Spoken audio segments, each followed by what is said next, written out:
नमस्कार दोस्तों, आप सभी का स्वागत है। आज मैं आपको एक ऐसी कहानी बताऊंगा जो एक सरकारी स्कूल में पढ़ने वाले बच्चे की सोच को बताती है कि वो कैसा सोच सकता है। आपका ज़्यादा समय ना लेते हुए इस कहानी को शुरू करता हूँ।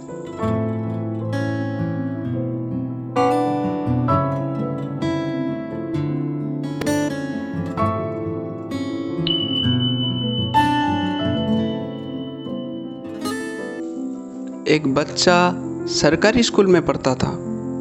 उसके पिता गरीब थे, इसीलिए उसको प्राइवेट स्कूल में नहीं पढ़ा सकते थे। एक दिन उस बच्चे के दिमाग में ये आया कि मैं देखना चाहता हूँ मेरे पिता कैसी नौकरी करते हैं और कहाँ नौकरी करते हैं। यही बात उसने अपने पिता को बताई।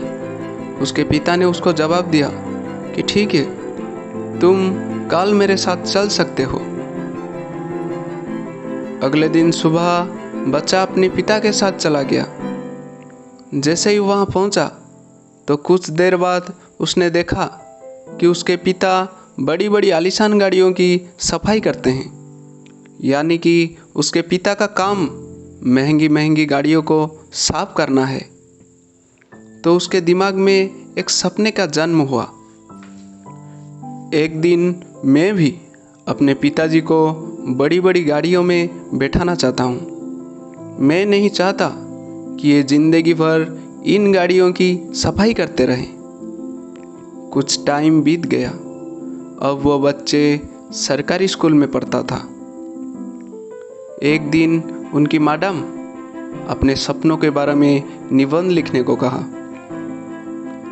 सभी बच्चों ने निबंध लिखे। इस बच्चे की निबंध लिखने की बारी आई तो उसके दिमाग में सपना चल रहा था। उसके बारे में लिख दिया। अब जब परिणाम की बारी आई तो सभी बच्चों को पास कर दिया गया, लेकिन इस बच्चे को मैडम ने फेल कर दिया। अपने पास बुलाकर मैडम ने कहा कि जितनी तुम्हारी औकात हो तो उतना ही लिखो। जो चीज़ तुम्हारे बस में ही नहीं, जो चीज़ तुम कभी कर ही नहीं सकते, उसे लिखने से क्या फ़ायदा हो सकता है। तुम्हें इसके बारे में जानकारी नहीं है। मैं तुम्हें एक और मौका देता हूँ। आज रात को तुम निबंध फिर से लिखो और अगले दिन मुझे वापस बताना। वो बच्चा रात भर सोचता रहा कि मेरी क्या गलती है, मैंने कहीं कोई गलती तो नहीं की। लेकिन अगले दिन सुबह उसने वही निबंध अपने मैडम को दे दिया, क्योंकि उसका दिल नहीं मान रहा था। मैडम ने उसको फेल कर दिया और ये कहा कि अपनी औकात से बाहर निकलने की कोशिश मत करो। जितनी चादर हो उतने ही पैर पसारो। दोस्तों, वक्त बीत गया, साल गुजर गए, लेकिन वक्त पलट के जरूर लौट के आता है और समय बड़ा बलवान होता है। एक मोटिवेशनल स्पीच को कोई ऑर्गेनाइज कर रहा था और जहाँ पर जो मोटिवेशनल स्पीकर था वो वही लड़का था।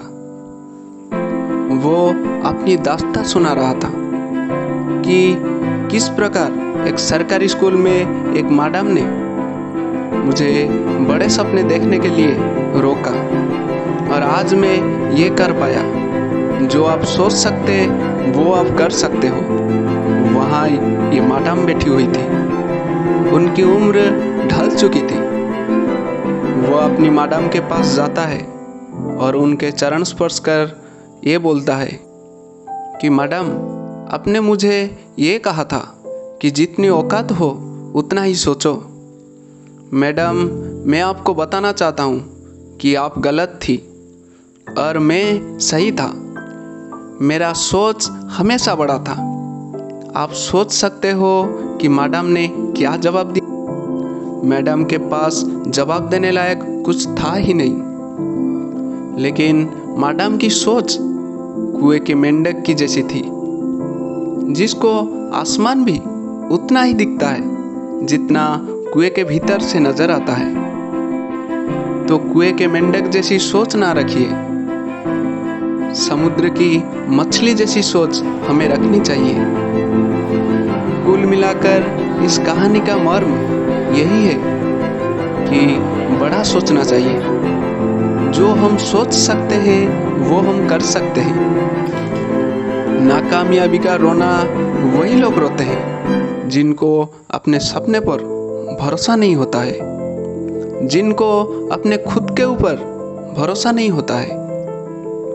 फिर भी अगर कोई भूल हुई हो तो मैं क्षमा प्रार्थी हूँ और आशा करता हूँ कि ये कहानी सुनकर आपको अच्छा लगा होगा और आपको भी इसे मोटिवेशन मिलेगा।